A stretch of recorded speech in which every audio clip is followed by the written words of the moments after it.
Hello and welcome to Cobra Chats, an FSDB podcast where students highlight projects on ECC skills, literacy, and leadership opportunities.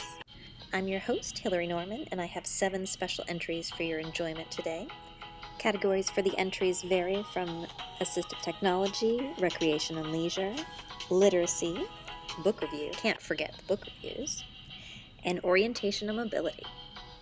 Our first entry comes from Damian Palacios, who is in the 8th grade. Damian is very passionate about technology. Damian, the floor is yours. Hello everybody, I'm Damian Palacios, and today I'll be presenting a report on the new Samsung Galaxy folding phones. These phones are really cool because it is a very niche piece of technology, but still, it is very interesting. So, the materials that it's made out of, it's a combination of glass and metal with a hinge separating the two halves of the phone. The display is a very special kind of display. It is a combination of plastic and extremely thin glass. It is an OLED panel, unlike an LCD display. An OLED panel produces rich saturated colors and rich deep blacks, and other darker colors as well. The cover display measures in at around 6.1 inches, and the main folding display measures in around 7.2 inches, and it is perfect for watching movies, games, or reading books too. With thousands of apps on the Google Play Store, games and utilities as well, it is a perfect device for those who want a phone when you need it that can also become a tablet on command. Thank you for letting me present this report, and I hope you have a lovely day. Thank you for sharing with us, Damian. This next entry is an ad that was created as a project in Miss Jensen's math class. Parker Watson is in the 9th grade, and he decided to create this ad for his fictitious restaurant rather than a billboard. If you want to eat quality food for a reasonable price, then you should go to Parker's Pizza Palace. There are all kinds of pizzas you can buy, and each one is made when you order it. All pizzas can be made to go or for delivery. Also, don't miss the week of the grand opening, where everything will be 50% off all week. We're open from 11 to 9 on weekdays, and from 12 to 1 on weekends. We're located at 135 Main Street, Parker's Pizza Palace, where we make perfect pizzas for the people. Thank you, Parker, for that delightful entry and for showing off your technology skills. Up next, we have Adam Farwati, who will be doing an entry into recreation and leisure. Adam is in the 7th grade and new to our school, so he decided to take advantage of producing this project and investigating in something that he was interested in by doing a peer interview. Hello everyone, this is Adam. I wanted to know more about different sports, so I choose to interview Addison Allen. Addison Allen is a 8th grade who has participated in many sports here in FSDB. Addison, what sports have you participated in? I ran track, cross country, I played goalball and basketball. Are you able to participate more than one sport at a time? Yeah, it's kind of hard sometimes to balance them all, but I think I've done like 3 at a time at one point. Are there qualifications you have to meet to be able to compete? It kind of depends on the sport. Like for basketball, tryouts weren't insanely hard. You just kind of had to show the coaches that you could play the sport and you were on the team. But you definitely have to have a certain amount of, maybe not skill, but you have to put the work in to be able to be on the team, and you also have to at least have a general idea of what you're doing playing the sport. How many competitions you have competed in? Like, I did a bunch of cross-country meets over the years, but for the 3 other sports, I played, I think, maybe 10 basketball games this season. Track hasn't really had any meets in a long time, so I haven't run in any track meets. Planning on doing some later this year. And goalball, I haven't been to a tournament yet. I've just been practicing with the team. Okay, for the sports you compete in, what are the seasons? What are the what? For sports the you seasons? compete in, what are the seasons? So cross country you run in the fall. Goalball is year long, like it's all year.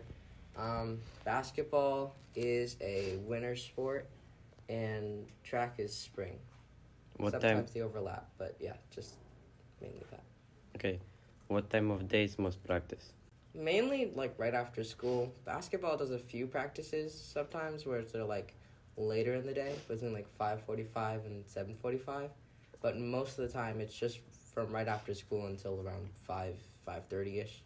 What sports start early in the morning? How early? Goalball sometimes does like before school practices, early morning. I don't really know how early they are because I never did it, but I think it's sometime around like 6-ish, 6:30. Okay, what difference between track and field and cross country? So track is mainly shorter distances than cross country.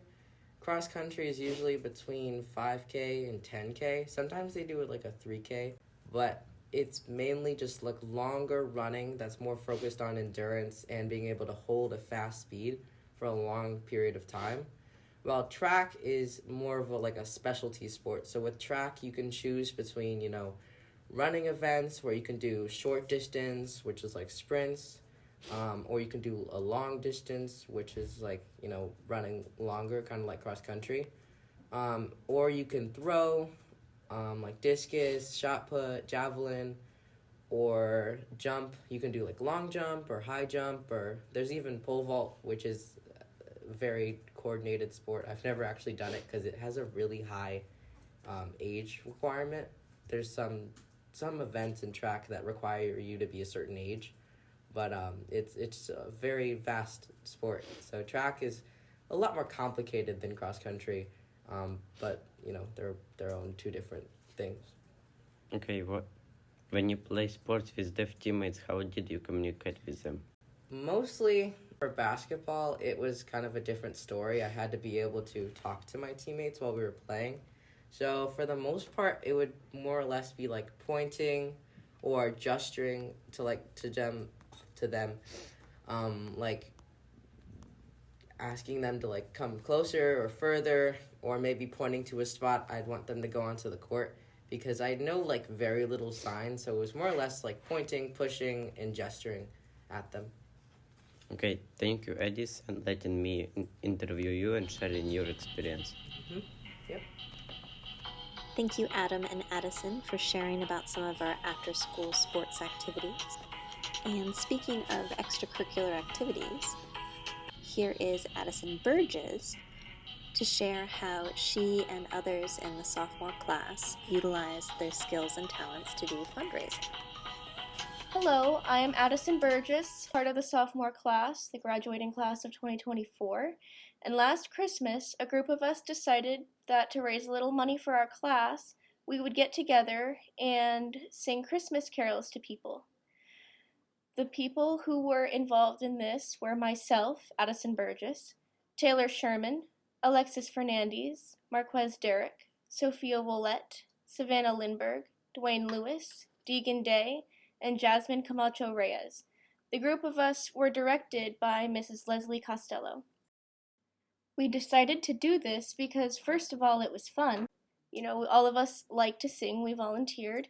And second, because we would be not only raising money for our class, but also spreading a little bit of joy. Who doesn't like a bit of Christmas joy? We decided that we'd like to share some of this with you guys, and so we have a recording of We Wish You a Merry Christmas that some of us are harmonizing on, and we hope you enjoy. 1, 2, 3, 1, 2. We wish you a Merry Christmas. We wish you a Merry Christmas. We wish you a Merry Christmas and a Happy New Year. Good tidings we bring to you and your kin. Good tidings for Christmas and a Happy New Year. We wish you a Merry Christmas. We wish you a Merry Merry Christmas. We wish you a Merry Christmas and a Happy New Year. Good tidings we bring to you and your kin. Good tidings for Christmas and a Happy New Year. We wish you a Merry Christmas. We wish you a Merry Christmas. We wish you a Merry Christmas and a Happy New Year. Such beautiful voices. Thank you, sophomore class, for spreading cheer and joy right before we left for winter break. And speaking about sharing joy, Miss Palacios' second grade class is sharing the love and joy of reading. During Literacy Week, Miss B's class wrote Chapter 1 of their very first book featuring young Louis Braille. Louis was 15 when he invented a universal system for reading and writing to be used by individuals who are blind or visually impaired, what we now know as Braille. He published his first book at the age of 20 in 1829. Now, I'm not sure if Miss B and her class will be publishing their book, but here you will get a sneak peek into the adventures when a young and mischievous Louis Braille starts school for the very first time. All right, good afternoon, boys and girls. Second graders, good afternoon. Good afternoon. Today we'd like to record our new story that we wrote today. Let's all read the title together. Ready? Yeah. Naughty Louis Braille. And don't forget to chime in when it's your part. Is everyone ready? Yes, Miss. One day in second grade, a new student appeared. Miss Palacio and her students welcomed him to the class. They introduced themselves, and when it was his turn, he replied with a loud burp. The students quickly took their seats, but not Louis. He sat on the teacher's desk. Miss B said, "Louis, go pull your card." Louis pulled his green card and he threw it into the trash can.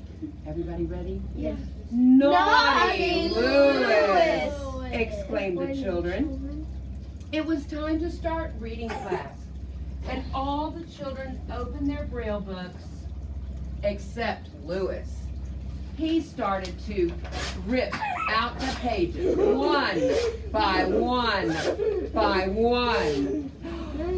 Miss B said, "Louis, go pull your card." Louis pulled his yellow card and he threw it into the toilet. Children ready? Yeah. Naughty Louis! Exclaimed the children. "Oh, you're a red now." That's it, Louis. We are going to call your mom, said Miss B.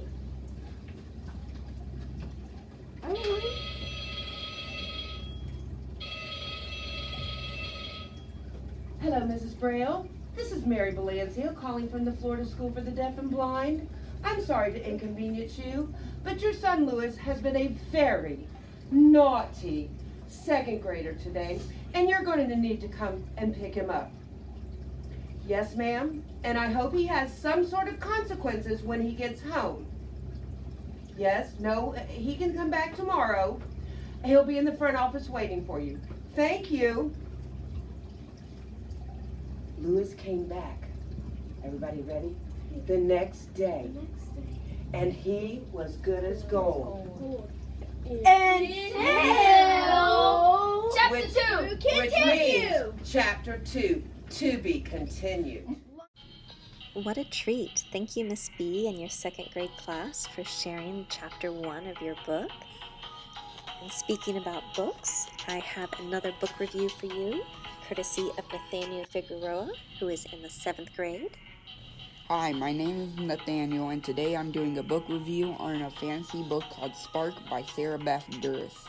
Spark is about how Mina learns to be a storm guardian Storm beasts are dragons but can control different elements of nature. For example, storm beasts can control rain, wind, lightning, and sun rays.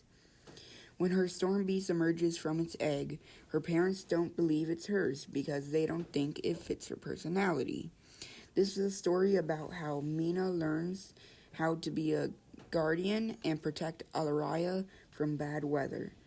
But when she finds out what the world is like outside Alaraya, her world turns upside down. This is a terrific read if you enjoy adventure and suspense. I give Spark a 4 out of 5 stars because it is very enjoyable to read. Hope you enjoyed. Thank you, Nathaniel. I have to say Spark is one of my favorites as well.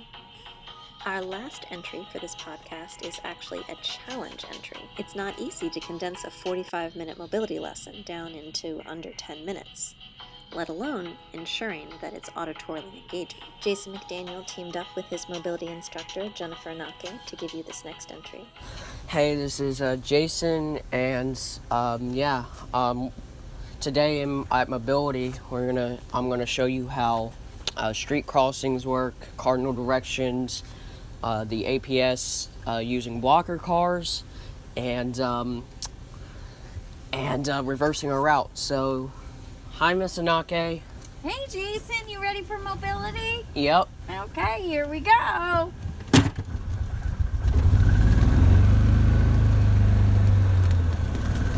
How's your day going? It's going good. Nice. Are you ready to work on mobility skills? Yep. Awesome.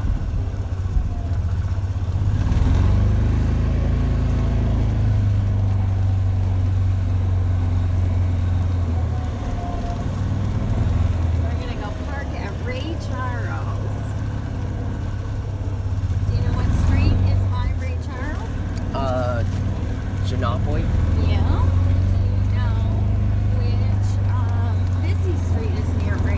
Genopoly, that's intersecting Genopoly. San Marco? Yep, so we're going to walk along San Marco today, northbound.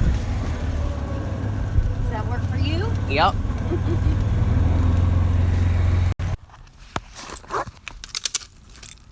Okay, are you ready? Watch out for the curb. Step up.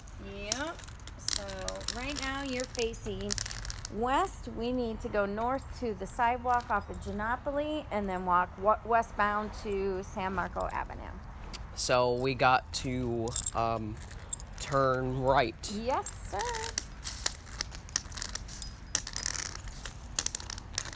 So, okay. And when we get to the corner of San Marco, we're going to walk 1 block north to the APS. We'll use the APS to get to the west side of San Marco Avenue, and then we'll walk 1 block north to Center Street, cross that, and cross Pacific, and then we'll come back and finish or reverse our route. Yep.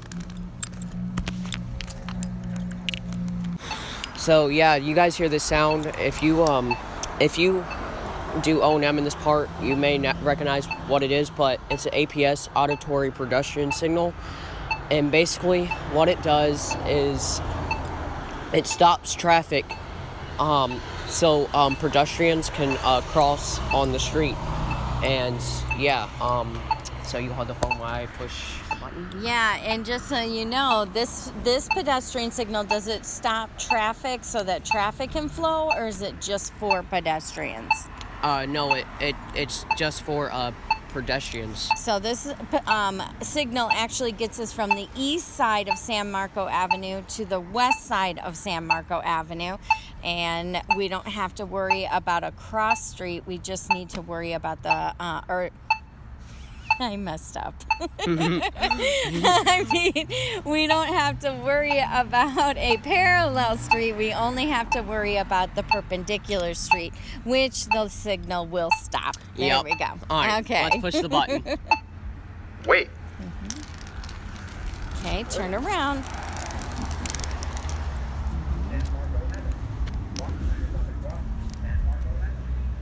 Get that sound behind us. Did they stop? Yep. Okay.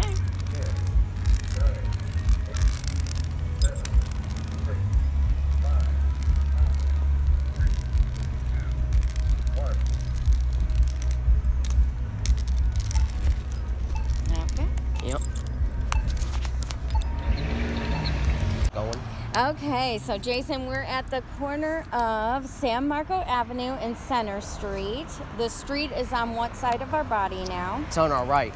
It's on our right, so our nearest parallel traffic is coming from where? In front of us. Okay, so when you hear a blocker car coming from in front, we can cross with them.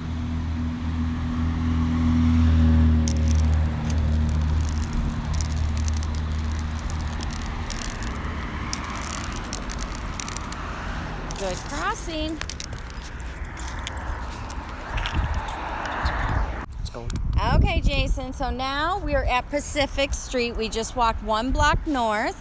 We've got San Marco on the right side of our body. So where's our blocker cars coming from? In front of us. Okay, so when you think it's time, let's cross here. And then when we get to the other side, we'll try the other direction. Nice use of a blocker car. Okay, so we've gotten across Pacific. Let's turn around. Now, what side is San Marco on our body? Left side. So where's our blocker cars coming from? Behind us. Okay, when you're ready. Excellent use. Timing when the cars come from behind. Is that easier for you or in front? It's behind. Excellent. Yes, that happens a lot with kids. Yep. Especially kids that don't, have vision. Why is that, do you think? I don't exactly know. It's because you're paying attention to the sound so much more, whereas the kids that have functional vision, they can sometimes see the car coming towards them better than having it come from behind. So you're focusing more on your hearing, whereas the other students might be focusing more on the visual aspect. Yep. So, just as a review, this is what we did. We went to Ray Charles, went to Genopoli and San Marco, walked to the APS, crossed, went north, and crossed Center Street, and then we went to cross Pacific, and then we turned around and reversed our route. We used blocker cars to cross our nearest parallel traffic, and why we did it is to especially the blocker cars, to keep us safe. The APS is cool because it stops the traffic, and it really helps.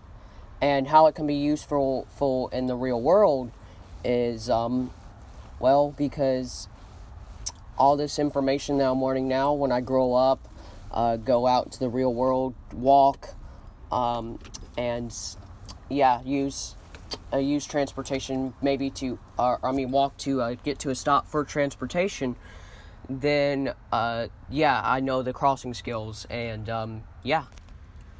Okay, are you ready to go back to class? Yep. Okay, here we go.